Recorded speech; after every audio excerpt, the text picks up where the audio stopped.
Hello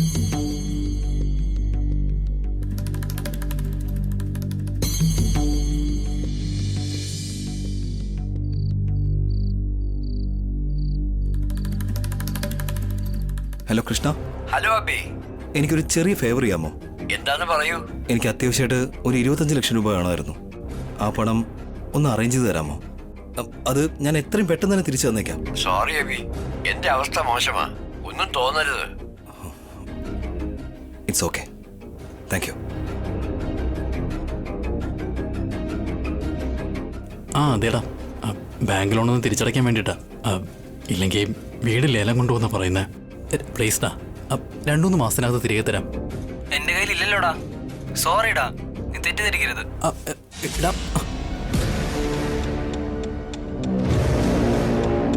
എടാ, sorry പറയാതെ എങ്ങനെയെങ്കിലും എന്നെ ഒന്ന് ഹെൽപ്പ് ചെയ്യ. ഇതിനു മുമ്പ് ഞാൻ എത്ര തവണ നിന്നെ ഹെൽപ്പ് ചെയ്തു. ഇപ്പൊ എന്നെ ഒന്ന് സഹായിക്കടാ. എടാ, എന്റെ കയ്യിൽ ഇല്ലാത്തോണ്ടാ ഞാൻ വയ്ക്കാ, തിരക്കില്ല. എടാ നിക്ക്. ഹലോ.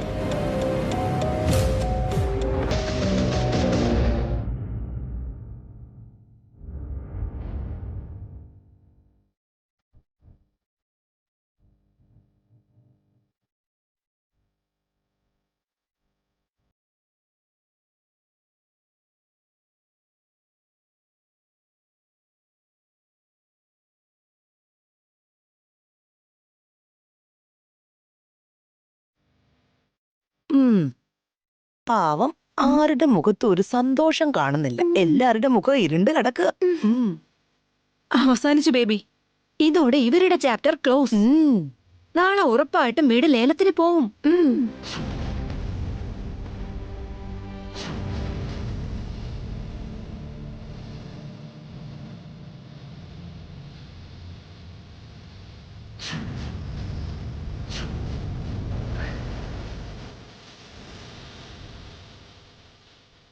ഇവരെ കൊണ്ട് ഒന്നിനും കൊള്ളില്ല. സ്വത്ത് സംരക്ഷിക്കാനും പറ്റില്ല, മാനം സംരക്ഷിക്കാനും പറ്റില്ല. ഇവരുടെ കൂടെ കഴിഞ്ഞാൽ നമുക്ക് അപമാനം.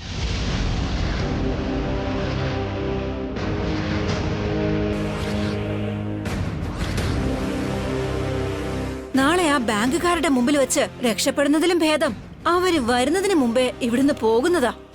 പോയെല്ലാം പാക്ക് ചെയ്തോളൂ, രാവിലെ തന്നെ പോവാ. രാവിലെ വരെ നിൽക്കുന്ന എന്തിനാ? ഇപ്പൊ തന്നെ ഇറങ്ങി പൊക്കൂടെ നിങ്ങക്ക്. അഖിൽ, പിന്നെ ഇവർ സംസാരിക്കുന്ന കേട്ടില്ല ഏട്ടാ. നമ്മൾ എത്ര മോശമായിട്ട് ഇവർ കാണുന്നേ. തെറ്റ് ചെയ്യുമ്പോ അറിയില്ലേ, ഇപ്പൊ ദേഷ്യം വരുന്നുണ്ടല്ലേ?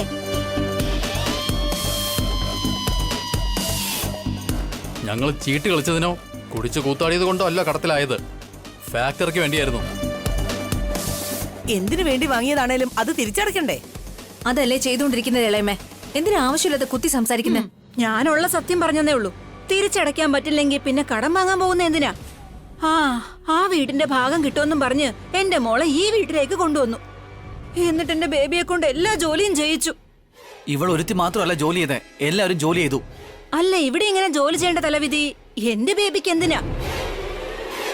കോടീശ്വരപുത്രി നിനക്ക് തന്നാ നീ ജോലിക്കാരിയാക്കുവോ?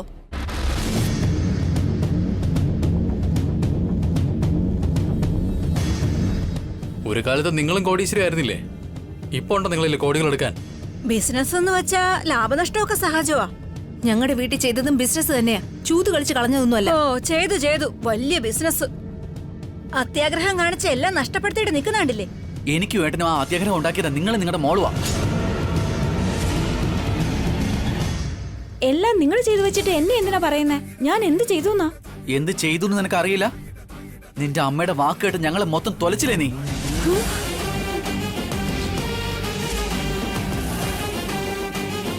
അപ്പോ നിങ്ങളുടെ നഷ്ടത്തിനൊക്കെ കാരണം എന്റെ മോളാണോ?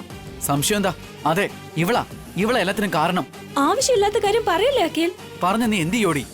നീ പറയുന്നത് കേൾക്കാൻ ഇവിടെ ആരും തയ്യാറല്ല. തയ്യാറല്ലെങ്കിൽ ഇറങ്ങി പോ ഇവിടുന്ന്. അഖിൽ, ഒന്ന് നിർത്തുന്നുണ്ടോ പ്ലീസ്? ആരെയാട്ടെ ഇവര് വിരട്ടാൻ നോക്കുന്നേ? ഇവളിവിടെ ഉണ്ടെങ്കിലും ഇല്ലെങ്കിലും കണക്ക് തന്നെയാ.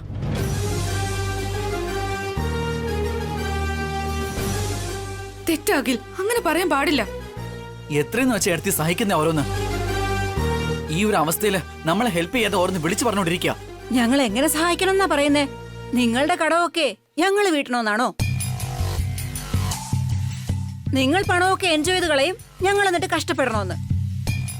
ആരെൻജോയ് ചെയ്തു ആന്റി? ഈ കുടുംബത്തിന് വേണ്ടി അബിയും വസു എന്തുമാത്രം കഷ്ടപ്പെടുന്നുണ്ടെന്ന് അറിയാമോ എനിക്ക്? വായൊന്ന് തുറന്നാ മതി, ഇവരെ എടുത്ത് ആകാശത്ത് വെക്കും. ഇവരിത്രക്ക് എന്താ ചെയ്തേ? ഇവരുടെ നല്ല മനസ്സ് നിങ്ങളെപ്പോലുള്ളവർക്കൊന്നും മനസ്സിലാവില്ല. ഏട്ടാ വിട്ടേക്ക്, വെറുതെ പ്രശ്നങ്ങൾ ഉണ്ടാക്കണ്ട. അത്രയ്ക്ക് വലിയ ആൾക്കാരാണെങ്കി ഈ കടം അങ്ങ് തീർക്കേണ്ടതല്ലേ? സ്വത്തിന്റെ ഭാഗം തരാം, എല്ലാവരും ഒരുമിച്ച് കഴിയണമെന്ന് പറഞ്ഞല്ലേ ഈ വീട്ടിലേക്ക് കൊണ്ടുവന്നത്. ഇപ്പൊ സ്വത്തിന്റെ ഭാഗം കൊടുക്കുന്നതിന് പകരം കടമാണോ ഭാഗിച്ചു കൊടുക്കുന്നേ? ആര് കടത്തിന്റെ പങ്ക് ആവശ്യപ്പെട്ടെന്നാ? എന്റെ മോളുടെ കല്യാണത്തിന് വാങ്ങിയ കടം പോലും അബിയ അടച്ചു തീർത്തത്. എന്താ നിങ്ങളെ തന്നേത്? നിന്റെ മകൾക്ക് വേണ്ടി വാങ്ങിയ കടം വീട്ടേണ്ട ആവശ്യം ഇവർക്കെന്താ? ബാങ്കിൽ നിന്ന് ലോൺ എടുത്തത് ഞാനും ഏട്ടനുമാ, അബിയേട്ടനെ വസ്തു എടുത്തിയോ അല്ല. കടത്തിന്റെ കാര്യമൊക്കെ പോട്ടെ, സ്വത്തിന്റെ കാര്യം അങ്ങോട്ട് പറയ്. നാളെ ലേലത്തിലെ വീട് മൊത്തമായി അങ്ങ് പോയാ എന്താ ചെയ്യുക? എന്ത് ചെയ്യുമെന്നാ? എല്ലാവരും നടു റോഡിൽ നിൽക്കും.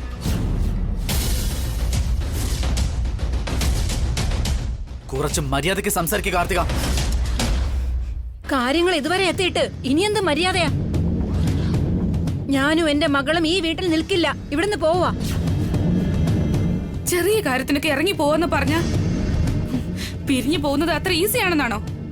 ഒന്നിച്ചു കഴിയാൻ ബുദ്ധിമുട്ടുള്ളപ്പോ പിരിഞ്ഞു പോകുന്നതാ ഞങ്ങൾക്ക് നല്ലത്.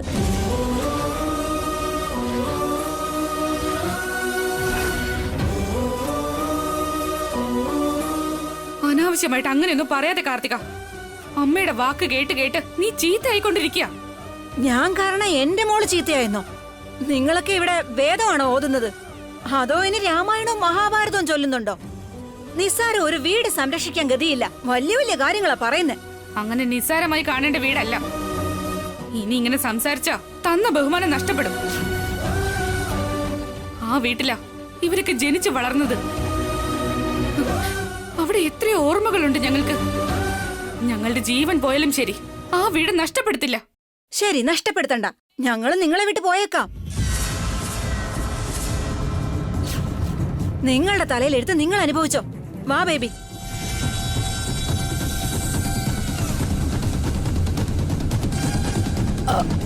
ഇനി ഇവിടെ തന്നെ നിന്നാ എനിക്കും വഴക്ക് കിട്ടും. അകത്തേക്ക് പോകുന്നതാ സേഫ്റ്റി.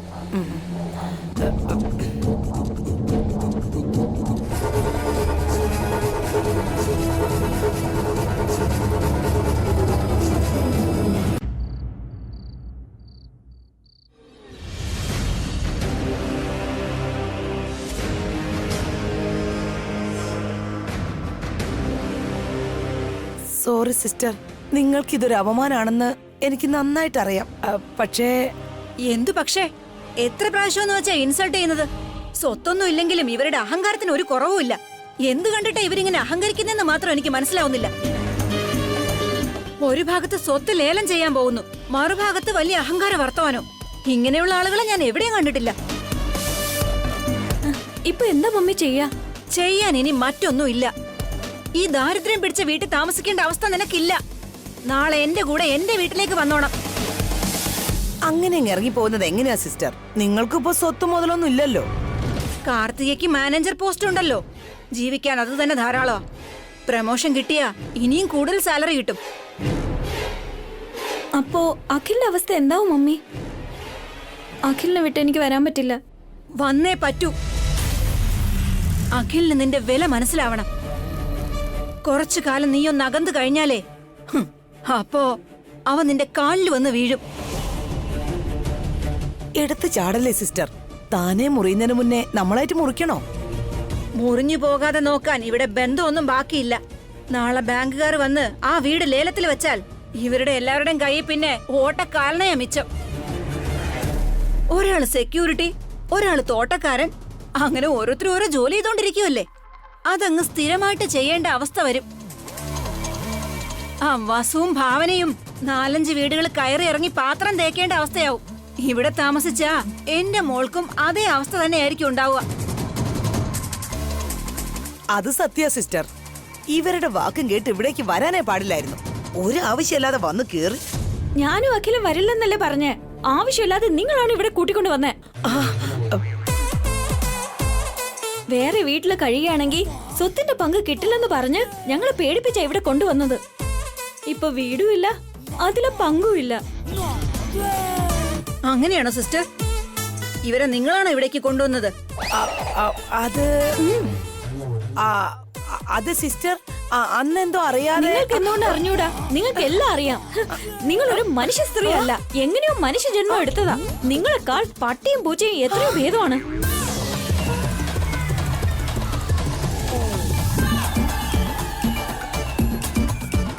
കാർത്തിയോടൊന്ന് നിർത്താൻ പറ സിസ്റ്റർ. എന്റെ ചെവി പൊട്ടി രക്തം വരുന്നത് പോലെ ഉണ്ട്.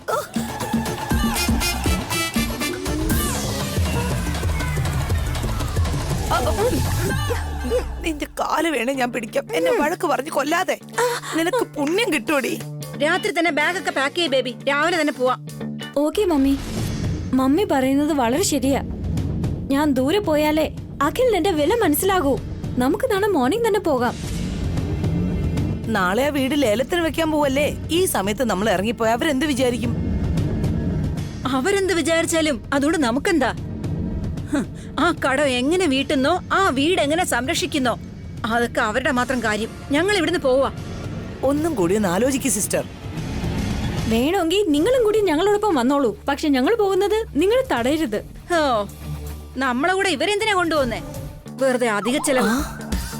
എന്താ സിസ്റ്റർ ഇത് പെട്ടെന്ന് ഇങ്ങനെ പറഞ്ഞത്? പിന്നല്ലാതെ നിങ്ങളുടെ കുടുംബം ചെയ്ത അപമാനത്തിനെ ബോണസായിട്ട് നിങ്ങളെ സഹിക്കണോ ഞാൻ?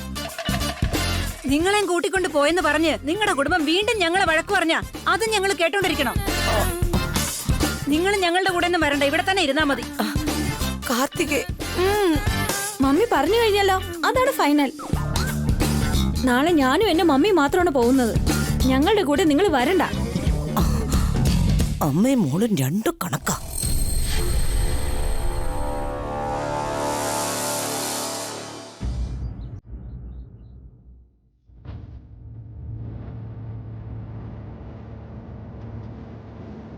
ഏട്ടാ,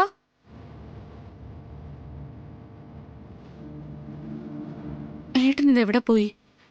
രാവിലെ എഴുന്നേറ്റപ്പോ തൊട്ടേ കാണാനില്ല. പുറത്ത് ആരോടെങ്കിലും കാശ് ചോദിക്കാൻ പോയതായിരിക്കും.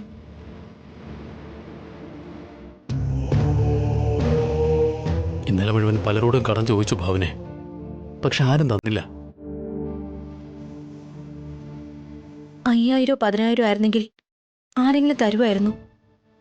ഇപ്പൊ നമ്മൾ ഇരിക്കുന്ന അവസ്ഥയില് 25 ലക്ഷമൊക്കെ ആര് തരാനാ? അന്ന് അബിയുടെ വാക്ക് കേൾക്കാതെ വലിയൊരു തെറ്റാ ചെയ്തേ. സ്വത്തെല്ലാം പോയി നമ്മൾ പാപ്പരുമായി. അതെ ഏട്ടാ, ആവശ്യമില്ലാതെ നമ്മൾ അബിയും വസുവിനെ ബുദ്ധിമുട്ടിക്കുക. തെറ്റെല്ലാം നമ്മുടേതാ. പാവം അബിയും വസു എന്തുമാത്രം വേദനിക്കുന്നുണ്ടാവും.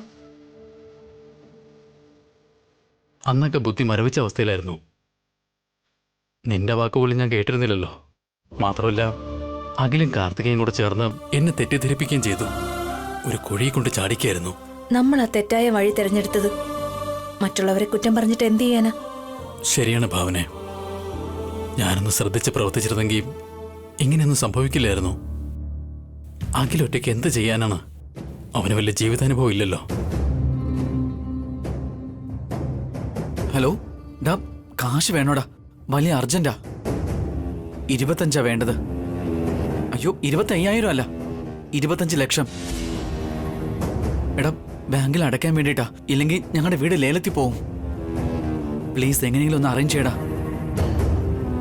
ശരി, ഞാൻ വിവേകനോട് ചോദിക്കാം. രാവിലെ തന്നെ തുടങ്ങിയിട്ടുണ്ട് കടന്തണ്ട്.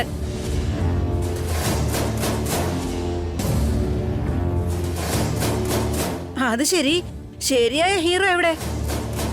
വീട്ടിലെവിടെയും കാണാനില്ലല്ലോ.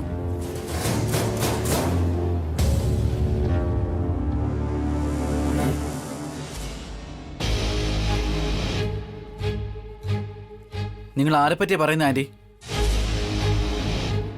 എന്റെ അബേട്ടനെ കുറിച്ചാ? കടം തിരിച്ചടച്ചോളന്ന് ഇന്നലെ ബാങ്കുകാർക്ക് ഉറപ്പ് കൊടുത്തത് ആ വലിയ മനുഷ്യനല്ലേ? രാവിലെ തന്നെ ആളെ കാണാനില്ലല്ലോ എന്ന് പറഞ്ഞതാ. ഇങ്ങനെയൊന്നും കളിയാക്കേണ്ട കാര്യമൊന്നുമില്ല ആന്റി. അതിനിപ്പോ ഇവിടെ ആരാ കളിയാക്കിയത്? അഭി എവിടെന്നല്ലേ ചോദിച്ചത്? അത് തെറ്റാണോ? ഇപ്പോഴൊക്കെ ഞങ്ങൾ എന്ത് സംസാരിച്ചാലും നിങ്ങൾ തെറ്റായിട്ട് കാണും. ഞങ്ങൾ സംസാരിക്കുന്നതേ പാവമായിട്ട് കാണും. ഈ അഹങ്കാരമൊക്കെ ഇനി എത്ര നേരത്തേക്കാ? കുറച്ച് സമയത്തിനുള്ളിൽ ബാങ്കുകാർ വരും, വീട് ലേലത്തിലും വെക്കും, അഭിമാനമൊക്കെ പോകും. അതിനു മുമ്പ് തുണിയൊക്കെ എടുത്ത് കെട്ടിക്കോ. ബാങ്കുകാർ വന്നാലേ വീട്ടിലുള്ള അല്ലറ ചില്ലറ സാധനങ്ങളൊക്കെ എടുത്ത് പുറത്തു കളയും.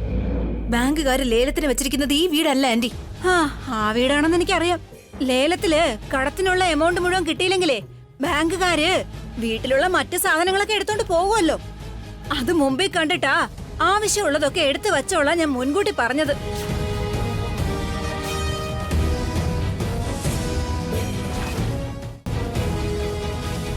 അങ്ങനെ ഒരു അവസ്ഥ ഉണ്ടാകുമെന്ന് നിങ്ങൾ എന്തിനാ ആലോചിക്കുന്നത്? വരാനുള്ളതൊക്കെ അങ്ങനെ അങ്ങ് വഴിയിൽ തങ്ങി പോവില്ലല്ലോ. ഞങ്ങൾക്ക് ഇങ്ങനെ ഒരു അവസ്ഥ വരാൻ കാരണം ആരാണെന്ന് അറിയോ ആന്റിക്ക്? ഇതാ ഇവളാ അത്യാഗ്രഹം മൂത്ത് അത് ഇത് ചെയ്യുന്ന പറഞ്ഞും ഓരോന്ന് ഞങ്ങളുടെ തലയിൽ കയറ്റിട്ട് ബാങ്കിൽ നിന്ന് ലോൺ എടുക്കേണ്ട അവസ്ഥയിലാക്കി.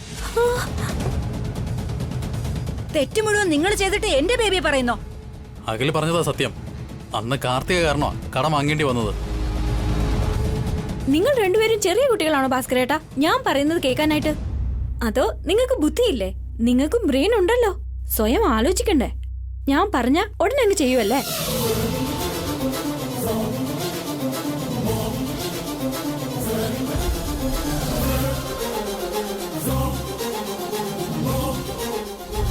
നീ സൂക്ഷിച്ച് സംസാരിക്കണം.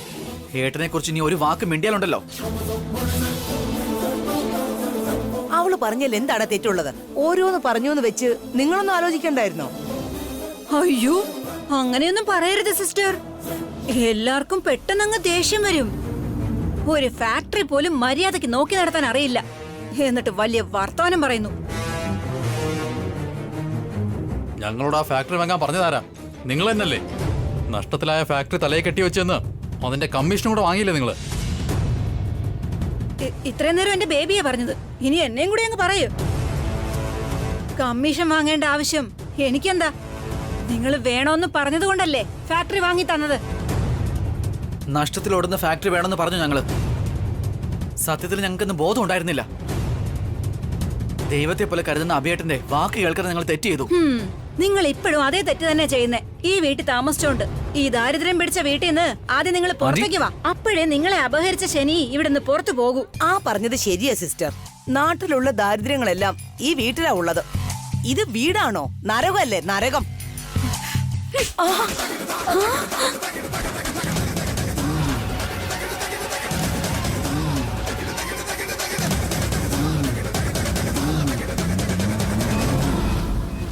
നീ എന്നെ അടിക്കാറായോ? ഒരെണ്ണം കൂടി കൊടുക്കെടുത്തി. ഞാൻ നിങ്ങളുടെ കിളയമേടാ. നിങ്ങൾ ശരിക്കും ഇളയമ്മ അല്ല, ഞങ്ങളുടെ ശത്രുവാണ്. മൂത്തവരാണെന്ന് പോലും നോക്കാതെയാണോ ഇങ്ങനെയൊക്കെ ചെയ്യുന്നേ? ഇനി ഒരിക്കൽ കൂടി ഈ കുടുംബത്തിലേക്ക് വന്ന് ഈ കുടുംബത്തെ പറ്റി എന്തെങ്കിലും സംസാരിച്ച കൊല്ലും ഞാൻ.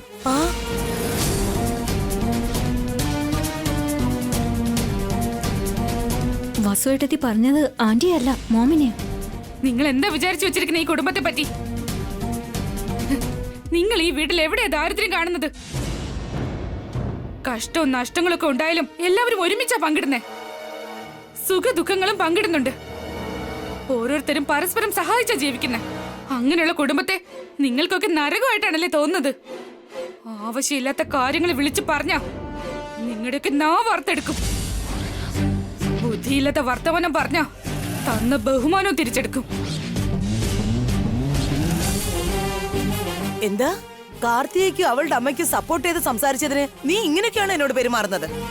അങ്ങനെ സംസാരിക്കുന്നത് നിങ്ങളായിരുന്നാലും മറ്റാരായിരുന്നാലും ഇതൊക്കെ തന്നെ ചെയ്യൂ. എല്ലാവരും കേൾക്കാൻ വേണ്ടി തന്നെ പറയാ. അടങ്ങി ഒതുങ്ങി ജീവിക്കാൻ നോക്ക്. ഇല്ലെങ്കിൽ ശരീരത്തിൽ ജീവൻ കാണില്ല. സൂക്ഷിച്ചോ. കുറച്ച് മാറി നിൽക്കും മമ്മി, അല്ലെങ്കിൽ വസുവേട്ടത്തി നമ്മളെ രണ്ടുപേരെയും തല്ലും. ബാങ്കുകാർ വരുമ്പോ കടം അടയ്ക്കാതെ പോട്ടെ, അപ്പൊ ശരിയാക്ക ഇവരെയൊക്കെ. വന്നേ.